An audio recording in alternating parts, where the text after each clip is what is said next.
Good morning, everyone, and welcome to the Grande Prairie District Chamber of Commerce Community Pulse Series.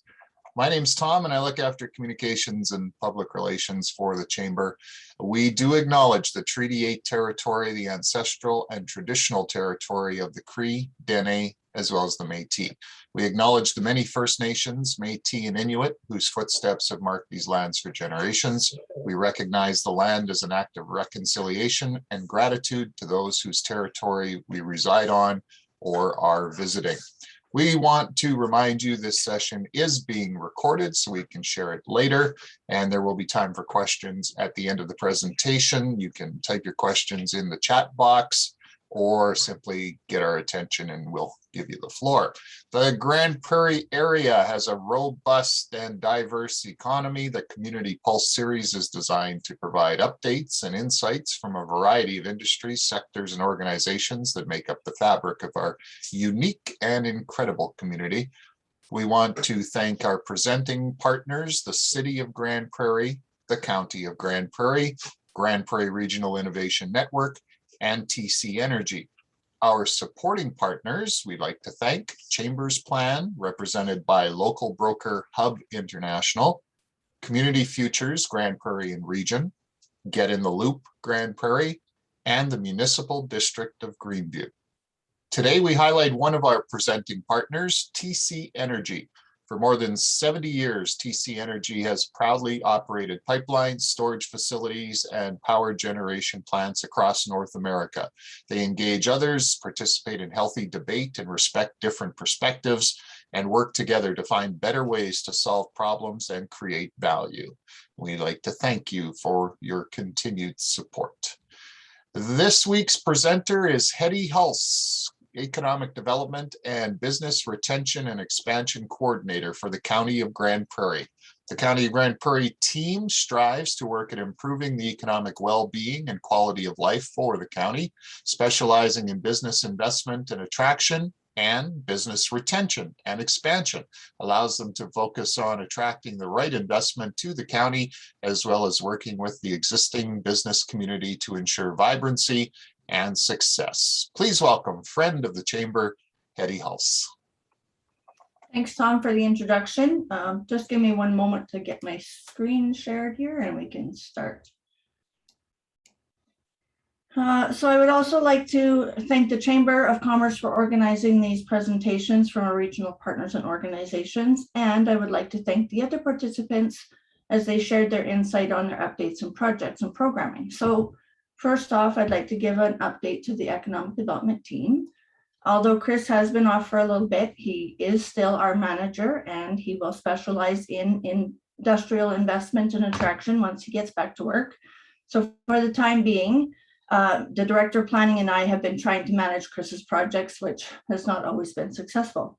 I am still working as the Business Retention and Expansion Court Officer, and now have been able to shift some of my administration and clerical duties off to our new coordinator.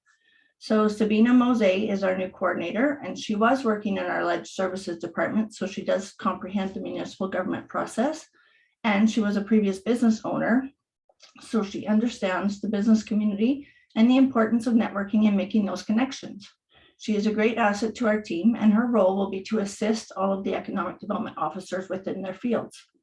We have successfully negotiated the other economic development officer in the business investment and attraction side. And if you have not heard who we have hired, I have some exciting news. Ainsley Miller will be starting November 1st.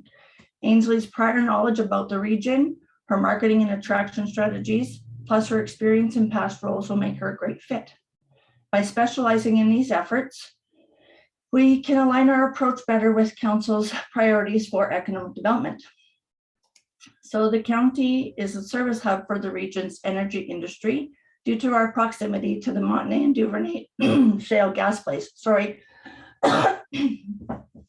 We have vast resources and key industry players located within the county.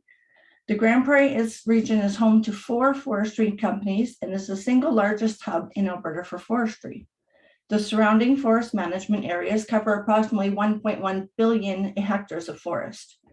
Our region boasts 5% of Canada's agricultural land and is home to the northernmost agricultural industry in the world, featuring a unique combination of northern climate, fertile soil, and a watershed fed by glacial runoff. As a strategic regional hub for retail and industrial trade and commerce, Grande Prairie is a lucrative market for local and multinational retailers that do not frequently locate in similar-sized cities. This includes Best Buy, Walmart, and Costco. With approximately 6,000 square kilometers of contrasting landscapes, from prairies to rivers to forests, there are plenty of entrepreneurial opportunities and activities for both tourists and residents alike. Our trade area population is about 290,000, which includes 31,000 within the county and another 69,000 within the city of Grande Prairie. We have a very young, diverse population, and our average age is about 36.1.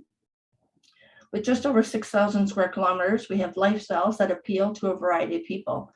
Friendly and affordable communities, a diverse economy, our vast landscape, and plenty of indoor and outdoor amenities have contributed to our 10-year population growth of 12.5%. Housing starts, completions, and under construction inventory has increased comparatively to 2020. Housing starts in the first half of the year have increased by 286%, completions have increased by 22%, and under construction inventory by 77%. We benefit from the Alberta tax advantage, and in 2020, our budget was approved with a 0% increase to taxes, which lets us remain competitive within the region.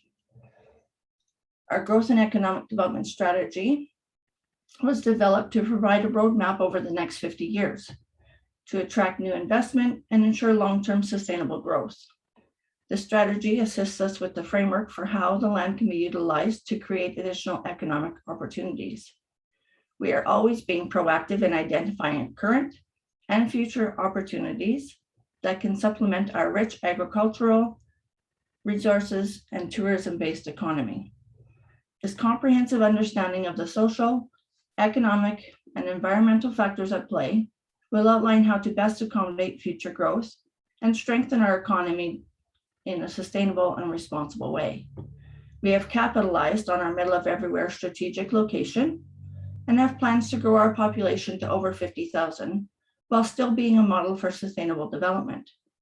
We are working on this by transforming Clermont into a model green community.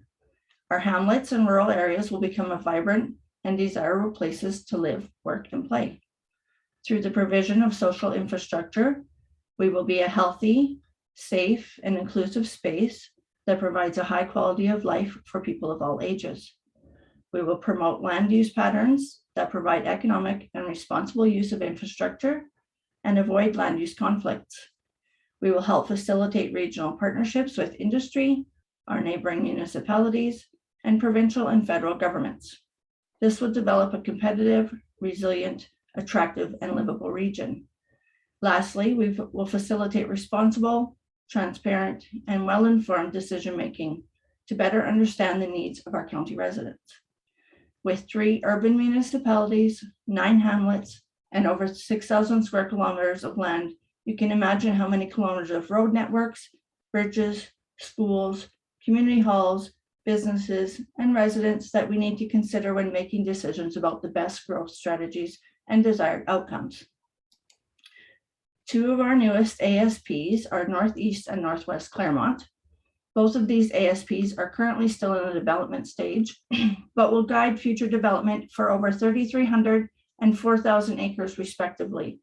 The proposed concepts for the Northeast ASP may include residential, light industrial, and recreational development, while the Northwest ASP is planned for heavy and highway industrial use with access to rail and highway, along with some other commercial uses.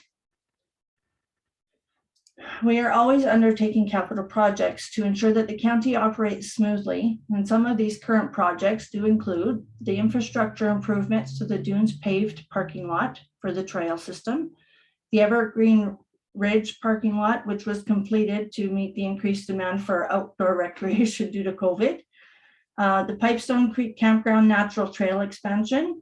This involved 7 kilometers of enhanced and new trails facilitated by a $50,000 capital revitalization grant from Alberta Environment and Parks.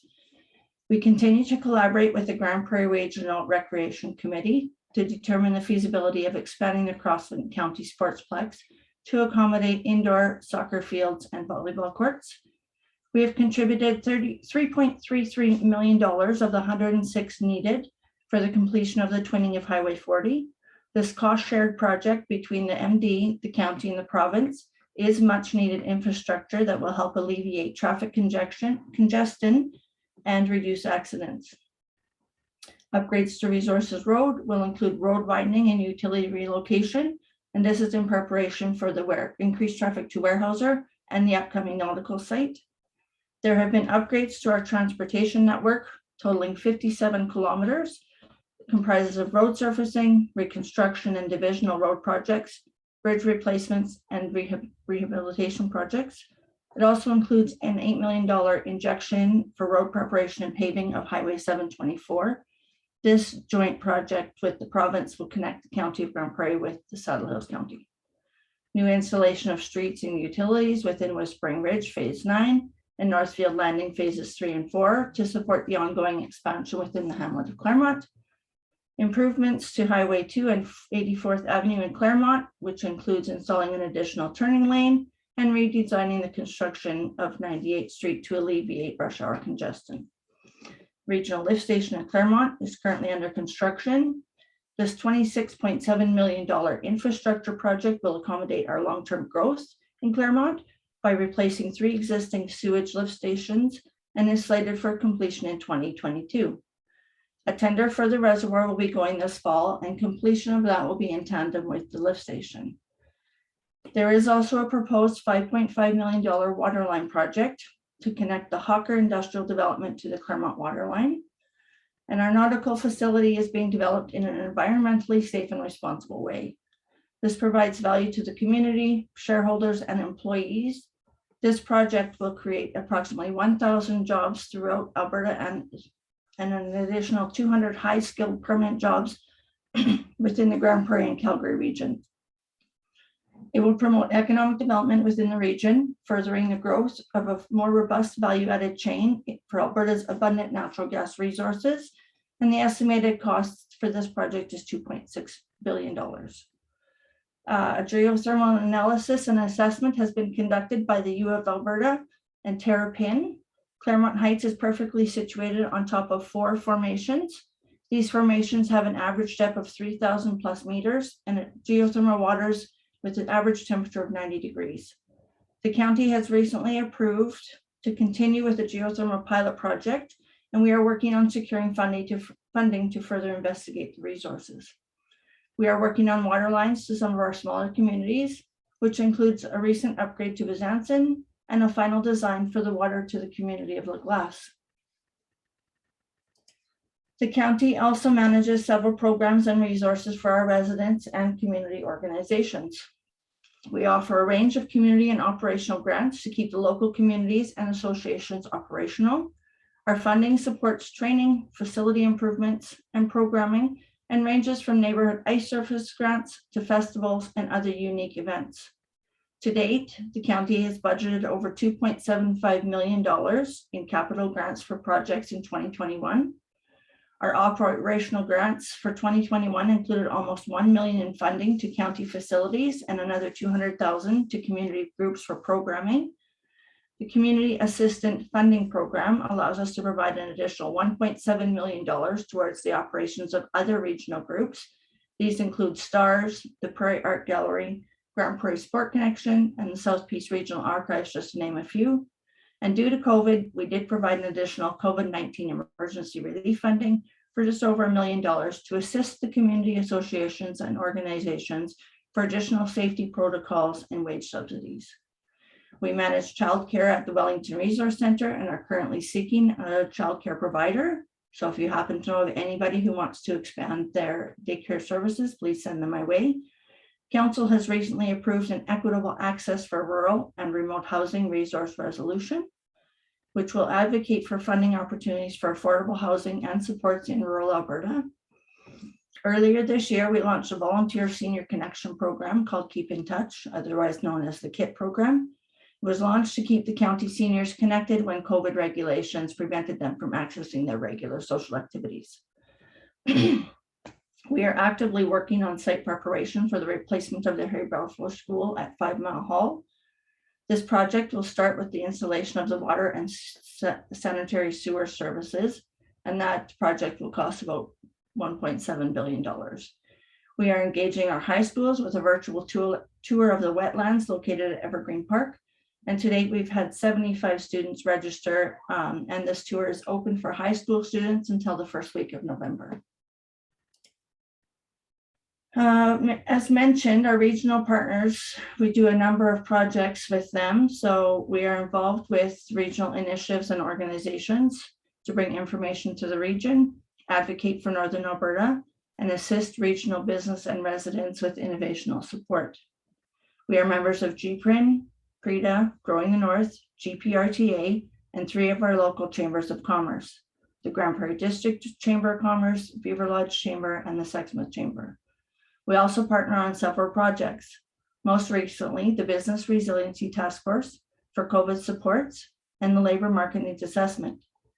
The BRT was a partnership between the county, city, and the chamber to offer supports to businesses during COVID. We hosted information sessions, shared resources, and created programs to help promote local business and support training and e-commerce accessibility. Our joint labor market needs assessment was completed at the end of 2020 and gave the partners information on gaps and opportunities within our region. We are continuing with the second phase and have added the Grande Prairie Regional College to our group to help us plan for adequate training to accommodate current and future gaps in the workforce. We've been running a business visitation project since 2018, and we use this information to gauge the satisfaction of the county businesses. Due to COVID, unfortunately, our satisfaction rate did drop last year, but after our follow-up conversations with our businesses, it was determined that the majority of the dissatisfaction was the pandemic, the drop in oil and gas prices, and the recent drought. The good news is that true to our form, our region has been trudging through these uncertainties, and we are seeing the results with businesses picking back up and optimism returning for the future. Using the results of the past surveys, we have come up with a number of initiatives. Firstly, we've been working with our GIS department. We are creating innovative technical solutions with location-based data that will enable investors, realtors, and site selectors to obtain real-time property and development data. This app will also improve our ability to provide services to the residents by way of interactive, data-driven applications. It does encourage our businesses to use standardized addressing across the web, which then helps the residents locate them with ease. The benefits for this application include improvements of services to county residents while enabling the Economic Development Department to utilize our business survey information to monitor the patterns in economic growth and assist in better planning. It will also assist our fire and enforcement departments with lot sizes, building locations, footprints, and types of business so that they are able to strategize emergency responses. We have created the County of Grande Prairie Business Support Network. It was formed as a result from past surveys, and the goal is to build strong partnerships, identify workforce challenges, and create a safe environment to collaborate and address common workplace challenges. Over the past number of years, the county has partnered with several business supports and business leaders to bring programming, training, and information to the business community. Some of our past sessions have included information on the Foreign Workers Program, cannabis at work, and human rights in the workplace. Since the onset of COVID, we have shifted to bringing these events online, but we are able to pivot back to in-person once restrictions allow. Our next information session will be on October 12th and will present a current hot topic about COVID and vaccinations within the workplace. Jennifer Ireson with Kaisley Consulting and Drew Pearson with KSMC Law will discuss the current pandemic and the vaccination issues in the workplaces from a human resources and a legal perspective. Future events will include 5-part series on subject matter that is very front and center in the workforce today.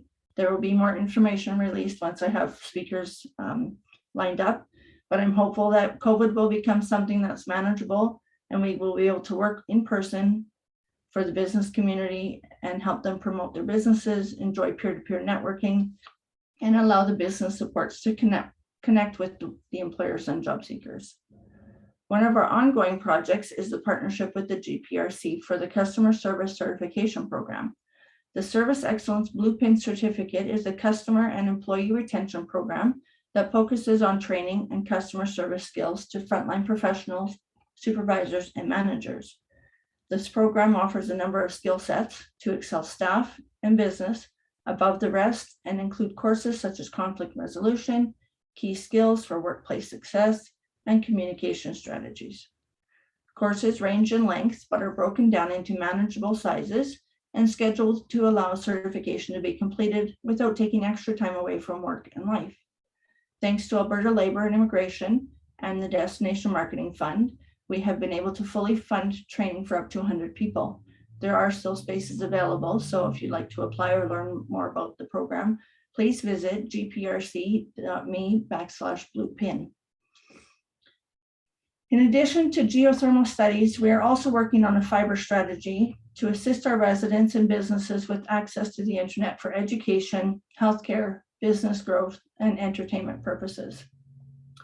I'm currently also working on a business plan to try and allocate funding annually to assist our businesses in a variety of workplace items.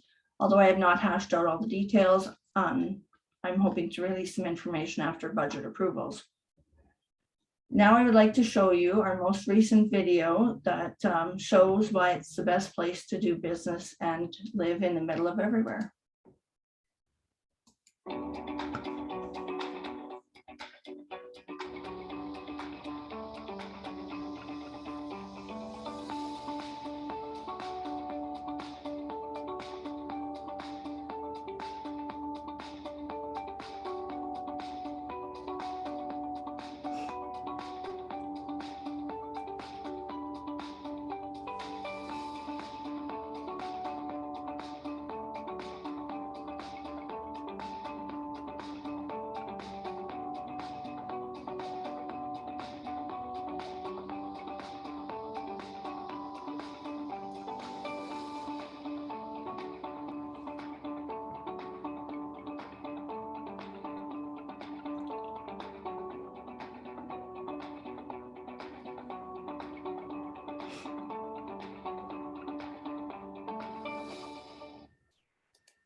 With that, I would like to thank you for listening to my updates. And if you have any questions, I will try my best to find your answers for you. All right, thanks, Hetti. Great presentation and great video. I love that video. Thank you. All right, let's check the old chat box if anyone has a question, or if you just want to raise your hand and ask, we can do that too. Let's see. Give people a minute or two to formulate their thoughts. Updates on nautical. Unfortunately, I have no updates. That is one of Chris's projects. Sorry. I can try and find out from Nick with the planning department if he has been in touch with them and see what updates are with that. But unfortunately, I have no knowledge. Okay, thanks, Rory, for that. I am curious about the projected commercial and residential numbers for that Clermont Heights area. It looks like quite a project. Yeah, so our overall goal over those quarter sections on the hill is to have about 25 to 30,000 people at full build out. We are estimating that the downtown core will have approximately 500,000 square feet of mixed use commercial with another 1.4 million square feet of high density residential. So we're hoping it's going to be quite the nice size development, nice size community. I mean, I've been here since '88, and I remember when there was nothing between Grande Prairie and Kelly's Bar. So I mean, it's pretty incredible to see the development in that area. Yeah, we have grown exponentially over the last few years. So I grew up in Sexsmith, so yeah, it took us forever to come to town, and now it doesn't take us so long to get back to Sexsmith. The county's big. how do you prioritize the various projects that you do, and kind of the planning for it? I mean, I've taken in the county bus tour and that sort of thing, and you don't realize how big the county is and all the different things that are going on. It's got to be difficult to try and keep order of what all you're doing. To keep everybody happy, yes. Yeah, we do have about 6,000 square kilometers, and we do range in our economic pieces. So it's a balancing act to try and develop things at the same pace, right? Residential with the commercial or the industrial. Sometimes other pieces balloon a little faster than what we would like. We just try and keep going with what council says is our priorities, and that's all we can do. Other stuff might be a back burner item or come online a little bit later than what we would like, but it is a balancing act, and I'm very thankful that we've been able to increase our staff size so that it's not just Chris and I, or this last year has been a little trying for both Chris and I. So at any given time, it was only one of us trying to do the balancing. And so hopefully we can do a little bit more for economic development in the coming months. Well, it's hard to imagine you'd be able to do more. I mean, you guys are regulars as far as partners with the chambers and our chamber, and working on a number of different projects.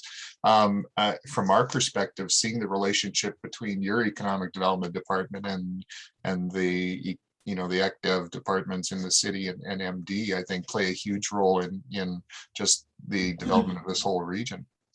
Yeah, oh, for sure. It's we're in competition with the whole world, not with ourselves, right? So no matter which one of us secures somebody to land in Grande Prairie, whether they build on the county side or the city side or the MD side, it benefits all the residents of the whole region. So what are the biggest challenges as far as infrastructure that you see? I think maybe getting Alberta Transportation to approve some of our builds out in the county. I think one of the holdups with Clermont Heights has been going back and forth between them. Just prevention of development, I guess, along the major corridors. And I understand why they're hesitant, but I think that's the biggest thing, is just trying to hash out an even ground as to what we want to see developed and what other stakeholders want to see developed. We know broadband is an issue. Does it have, or is it an issue for ECDev as well? Yes, that is a huge contentious thorn in our side. It's because we're so big, because everybody has so many needs. We've got businesses scattered throughout the county. How do we prioritize who we talk to get fiber into the ground? Who's going to cover all those capital costs? What's our best avenue to making sure that our businesses and residents have internet access, especially with this pandemic?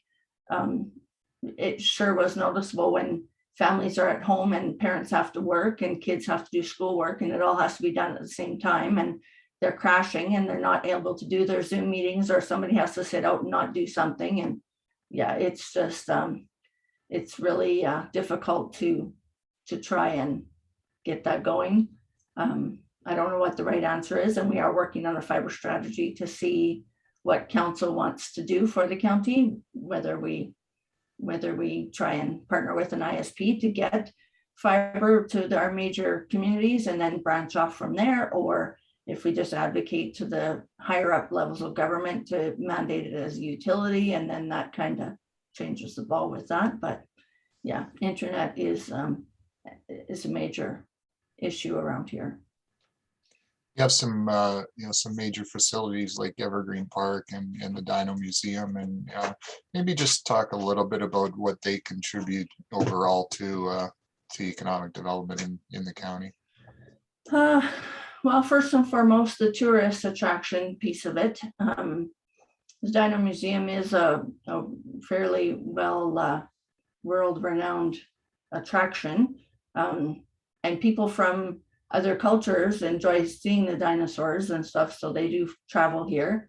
I believe that they are partnering with the Royal Tyrrell as well to do something. I'm not too sure on all of that stuff, but the events that go on out at Evergreen Park, the rodeo, the racetrack, the casino, the concerts, and they've pivoted online or pivoted during COVID to deliver food to people so that their kitchen can keep going. And of course, they're always hosting our events, whatever we ask them to host, right? Growing the North or job fairs or petroleum show, whatever. So yeah, it's a beautiful facility and attracts a lot of attention. Tourism plays such a big role in this area. Sometimes we take for granted some of the smaller communities in the area and how they contribute to tourism as well, whether it's the rodeos or some of the other special events that they put on. Yeah, Chautauqua Days out in Sexsmith, or the Beaver out in Beaver Lodge is quite the huge attraction. The Haskapberry farms that are around, the Saskatoon winemaking. We do really have a diverse tourist aspect as well, right from fruits and vegetables to buffalo. Talk a little bit about the business support network. There's a question in the chat box about the eligibility criteria or specific requirements to complete the customer service course offered by GPRC. So that's the Blue Pin program. The Chamber were part of the business support network, and maybe let's delve a little bit deeper into that Blue Pin program and what it's designed to do and how people can get signed up for it. So we decided that, because I've been born and raised in Grande Prairie, and the static for a number of years was the terrible customer service that we have in Grande Prairie, and people are leaving the region to go have that experience in Edmonton or Calgary. So I thought, why not try and train our frontline staff and our management to actually give people experiences when they're attending our restaurants or our shopping or our hotels, that kind of thing. And so we just worked with the college to pick courses that we thought would fit best. Of course, you can always add more on after, but there are 6 courses for the frontline staff that we offer to obtain a PIN. And then management supervisor, they have an additional 2 courses that they need to do. So we did get funding from the Alberta Labor and Immigration and the Destination Marketing Fund to provide funding for up to 25 management position certificates and up to 75 frontline certificates. Not really an eligibility criteria. We prefer that they are employed, just so that the business has some skin in the game as well, and can promote and market this program. And the specific requirements would be just to complete the 6 courses or 8 courses as outlined. And as I mentioned, they are broken down into smaller pieces because online can be really daunting for a full 6-hour day sitting on the computer. So they have split some courses up so that they're shorter, only 3-hour days. And they are scheduling them at random times so that some people might not work during a certain day, that they can take them during the day, or else they've got offerings for evening and weekends. So yeah, I was hopeful that this program would become something that was just a standard. And this pilot project that's being funded will hopefully inject that the PIN and the marketing strategy will go into the community, and they'll see that people want to take their customer service and their expectations to their clients a little bit higher. Yeah, I really like the program. I think it has a lot of really good potential in this area, and I think right now it's just a matter of maybe people just maybe not having the time for it, Yeah. But I think to be able to introduce it to the area, I think has been really important. Staying on the BSN theme, I know there's a presentation coming up next week, and that we're always looking for more businesses to join the network and kind of get a better feel for what's happening out there. Yes, so currently on the steering committee, we only have some business supports. I shouldn't say only business supports.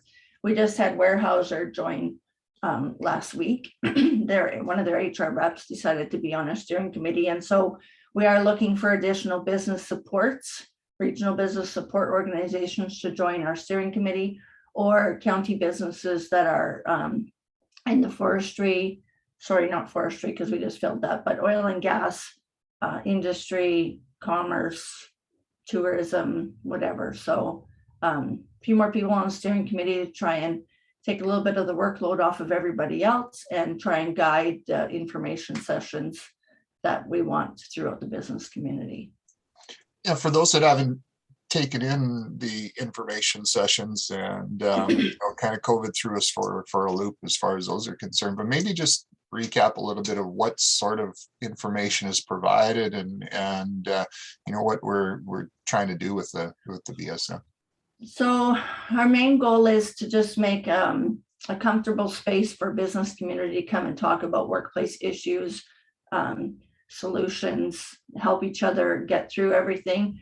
And that was the whole goal before COVID hit, was that we could rely on each other to help us get through everything. And so COVID, I think, just kind of fast forwarded that a little bit and made us more reliant on each other. So past sessions have included, we did bring cannabis. We had a lawyer speak about cannabis in the workplace when that went through legislation. We did put on a health and safety management program for the small businesses that can't afford an H&S officer. We've done human rights in the workplace, because sometimes that can be not okay anymore.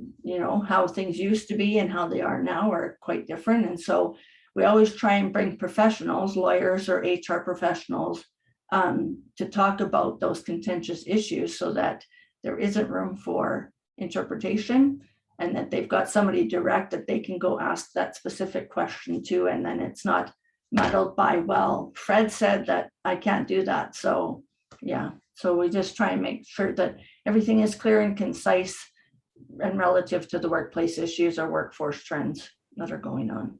And our friend Bev brought up the topic of roundtables. That's always a key factor in the BSN, or where we can actually hear from people in the area, business people in the area, and organizations as to what they're hearing out there.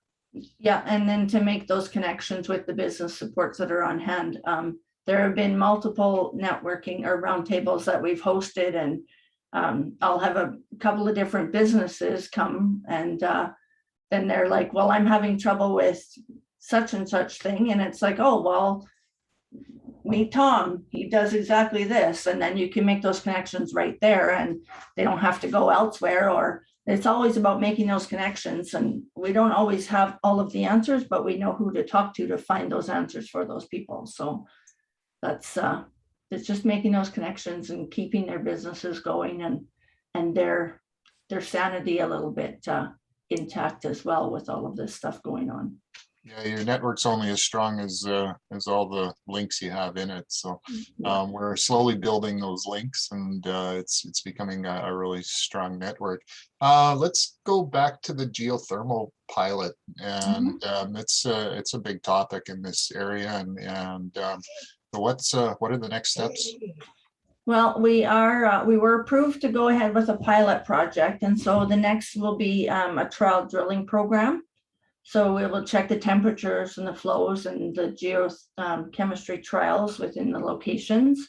We will list out what locations are the most feasible, if they have existing well sites on them that we could use, what the costs may be, and the timeline. And then we'll start researching and trying to apply for some federal and provincial grant funding to help us. Then we'll do some reservoir modeling. And that just determines the sustainability from the Leduc and the Granite Wash basins. We'll decide what kind of economic diversification we want to go with using that geothermal energy. Then we'll provide a economic overview of which things we wanted to go with, whether it's greenhouse heating, home and commercial heating, swimming pools, snow and ice removal, that kind of thing. Then we will evaluate the different technologies that they use to do those certain factors. And then we'll schedule the development of what our strategic plan will be for Clermont Heights and maybe some of the other areas in the county that are eligible. But Clermont isn't the only prospect for geothermal in the county. No. So we're on top of the Granite Wash and the Leduc basins, which are 3,000 meters and more below surface. And their average temperatures run between 90 and 120 degrees Celsius. So nice and hot. But we do have a spot, aside from Clermont, we have a spot that's just west of Beaver Lodge, and then another spot that's just southwest of Wembley. So there are opportunities to have some of our other areas on geothermal as well. But that will all come with the pilot project and the testing that we're going to be doing. Excellent. Grant programs were a big topic this year, and what's the outlook for maybe more grant programs in 2022? Well, I am currently working on some business plans to take forward to council, and I guess I'll see if they will approve those. I see that we've got at least one councillor on here, so maybe she'll go to bat for me. But my goal is to try and help my businesses with their not necessarily facade stuff.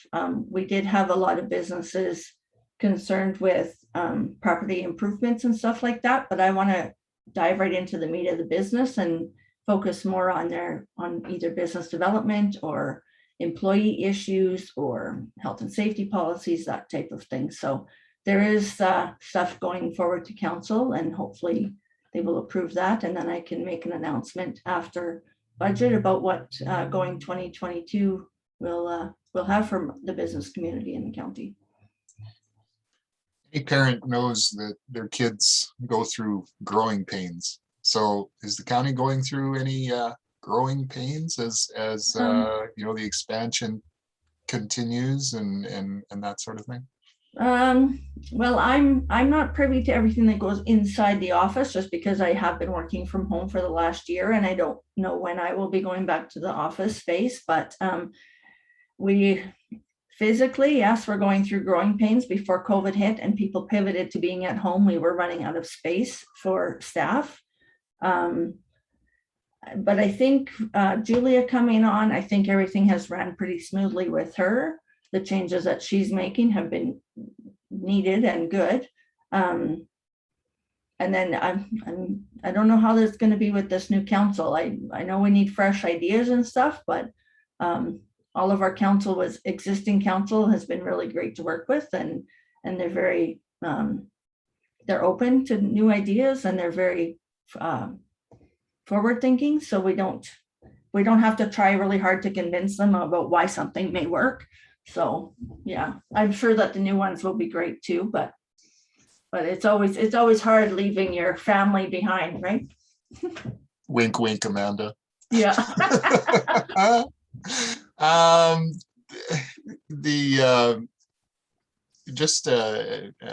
While we're waiting for if there are any more questions from the audience, maybe if there are any other projects that you're really excited about and you want to go into any more detail about. You mentioned some in the presentation, and it was kind of more of a quick overview, but if there's any more that you wanted to just add a few more details about, go ahead.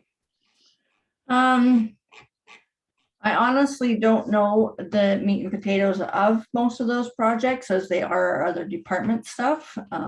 So no, unfortunately, I don't have I don't have more information on those projects because there is just too much stuff going on in the day that I can't sit in on all of the PRC meetings and NPC meetings and stuff to.